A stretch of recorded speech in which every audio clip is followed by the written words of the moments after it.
नमस्कार। क्या आप भी आज के जीवन में रोगों के लगातार बढ़ते हुए प्रकोप की वजह से परेशान हैं? दिन प्रतिदिन नई नई बीमारियां आती जा रही हैं और उन बीमारियों के होने का कारण सामान्य तौर पर कह दिया जाता है कि इस बीमारी का कोई कारण नहीं है या फिर ये बीमारी तो आजकल सामान्य हो गई है। अगर किसी ने कोलेस्ट्रॉल जांच कराया, कोलेस्ट्रॉल सबका ज्यादा आ रहा है तो बोले ये तो नॉर्मल है। अगर बीपी किसी का ज्यादा आ रहा है तो नॉर्मल है। शुगर अगर किसी की ज्यादा आ रही है तो ये तो सबको ही हो रही है। थायराइड अगर किसी का गड़बड़ आ रहा है तो बोले ये भी नॉर्मल सी कंडीशन है। लेकिन अगर आपका शरीर सामान्य से कुछ गड़बड़ी पर जा रहा है तो निश्चित ही कोई ना कोई कारण होता है और वो कारण सामान्य तौर पर अगर आप जड़ कारण को समझने की कोशिश करेंगे तो जड़ में कारण होता है सर्वेषां रोगाणाम निदानम कुपितः मलः। मल अगर कुपित होना चालू होगा तो वो कारण बनेगा आपके शरीर में किसी भी प्रकार के रोग के उपजने का।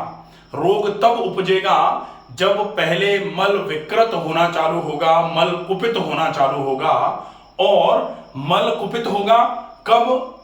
एक और प्राकृतिक चिकित्सा में कहावत कही जाती है, सर्वे रोगा मलावसा। सारे के सारे रोग तब होंगे जब शरीर में मल बसना चालू हो जाएगा, मल का निष्कासन रुक जाएगा। मल निष्कासित होता रहे तब तक कोई दिक्कत नहीं है, लेकिन मल अगर बसना चालू हो जाएगा तो डेफिनेटली वो रोग के होने का कारण बनेगा। क्योंकि अगर मल बसा तो मल कुपित होगा, मल विकृत होगा और वो मल का विकृत होना रोग का कारण बनेगा। क्यों बनेगा? क्योंकि अगर आपके शरीर में मल बना और मल का निष्कासन नहीं हुआ तो फिर वो मल सड़ना चालू होगा और उसमें से एब्जॉर्प्शन अगर होता रहा तो फिर आंत में अगर खराबी रही, आंत में से खिंच करके चीजें खून में जाती हैं। रसो रक्त, रस जो है आंत में से खिंच करके रक्त की तरफ चलता है तो फिर वो ब्लड इंप्योर करवा देगा और उसकी वजह से ततो मांस, रक्त के बाद जो है, रक्त के बाद मांस बनता है। रक्त पूरे शरीर में पहुंचता है, पूरे शरीर को ऊर्जा देने का काम करता है, पूरे शरीर को न्यूट्रिशन पहुंचाने का काम ब्लड ट्रांसपोर्टेशन के साथ ही तो होता है। अब ब्लड में अगर गंदगी आ जाएगी आंतों से खिंच करके तो पूरे शरीर में गंदगी फैल जाएगी और फिर वो रोग का कारण बनेगा।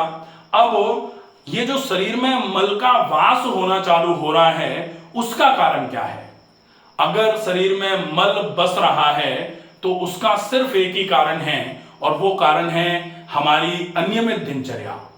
हम जो खा पी रहे हैं वो सही नहीं है, उसके बाद हम बिल्कुल ही व्यायाम नहीं कर रहे हैं, काम हमारा शारीरिक श्रम का है नहीं, तो निश्चित ही जो खाया पिया जा रहा है वो शरीर में वैसे ही भरा रहता है, अपच करा देता है और अपच की वजह से शरीर को ऊर्जा तो मिल नहीं रही है, जिसकी वजह से शरीर का डिफेंस मैकेनिज्म, शरीर की रोगों से लड़ने की क्षमता जो है वो तो कम होती जा रही है और ऐसे केस में फिर मल विकृत होता है। मल विकृत हो गया, शरीर की क्षमताएं कमजोर पड़ गई, रोग के होने के लिए शरीर में फेवरेबल एटमॉस्फेयर मिल गया तो फिर रोग कारक रोगाणु शरीर को कमजोर पाकर के शरीर पर अटैक करेंगे और उसकी वजह से आपके शरीर में इन्फेक्शियस डिसीजेस भी आना चालू हो जाएंगी।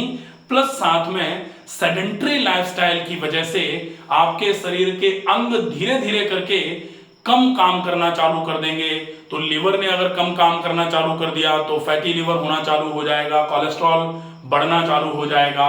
अगर पैनक्रियास ने काम करना चालू कर दिया तो फिर आपको डायबिटीज हो सकती है या फिर एक्सोक्राइन पार्ट ऑफ पैनक्रियास जो होता है जिससे पैनक्रियाटिक जूसेस निकल के आते हैं तो फिर पाचन की व्यवस्था खराब हो सकती है।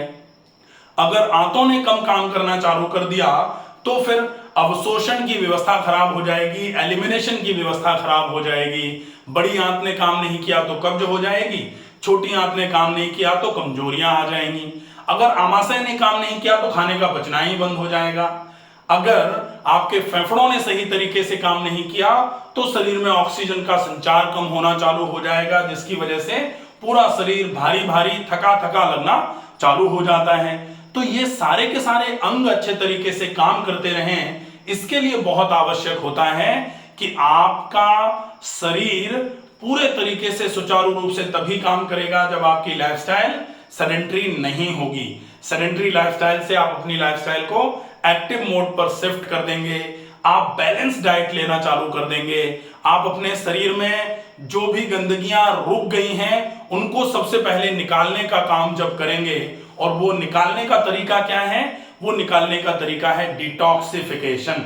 डिटॉक्सिफिकेशन मतलब जब आपका शरीर, एक तो ये तो शरीर है जिसको अपन ने बॉडी कह दिया शरीर, इस शरीर में जब टॉक्सिन्स भरना चालू हो जाएंगे, टॉक्सिन्स भरेंगे, तब ये शरीर रोगी हो जाएगा। ठीक है, रोग शरीर में आ जाएंगे।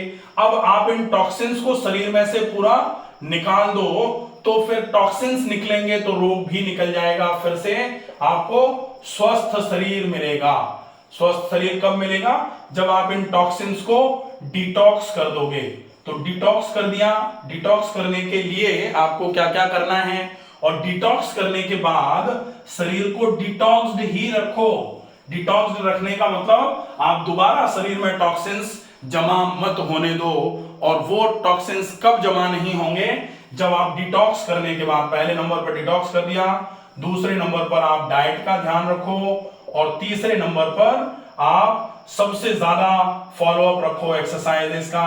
अगर आपने सही तरीके से एक्सरसाइजेस करते रहे आप, तो निश्चित ही आपका पूरा शरीर बहुत अच्छे तरीके से स्वस्थ रहेगा। आपको शरीर को स्वस्थ रखने के लिए कुछ विशेष नियमों का फॉलोअप जरूर करना चाहिए। जैसे आप अपने शरीर को डिटॉक्स करने के लिए मॉर्निंग रूटीन का फॉलोअप कर सकते हो। मॉर्निंग रूटीन में क्या करना है?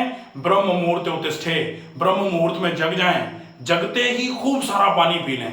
पानी पी करके थोड़ी देर आप रुक जाएं, टहल लें, खड़े रहें, उसके बाद फिर मोशन जाएं, मोशन जाने के बाद मंजन करें, मंजन करने के बाद बहुत अच्छा रहेगा यदि आप ऑयल पुलिंग, गरारे और नश्य कर लेते हैं।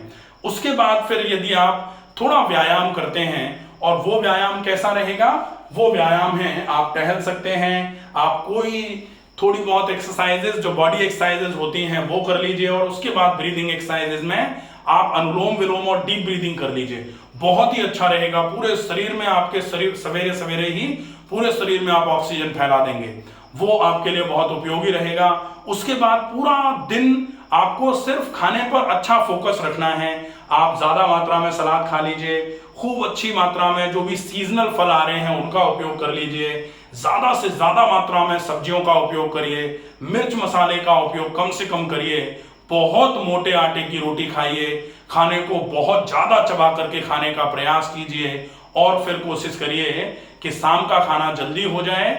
और रात को कहा जाता है early to bed early to rise makes man healthy wealthy and wise. शाम का खाना जल्दी खा लिया, और लगभग 3-3.5 घंटे के बाद लगभग 10:30 मैक्सिमम 11 बजे तक आप सोने का प्लान करिए, ताकि आप सवेरे सवेरे जल्दी जागने का प्लान कर सकें। अगर आप इतना फॉलोअप करते हैं तो डेफिनेटली ये आपके शरीर को रोगों से बचाने में सबसे अच्छा साधन सिद्ध होगा। स्वस्थ रहिए, सुरक्षित रहिए। धन्यवाद।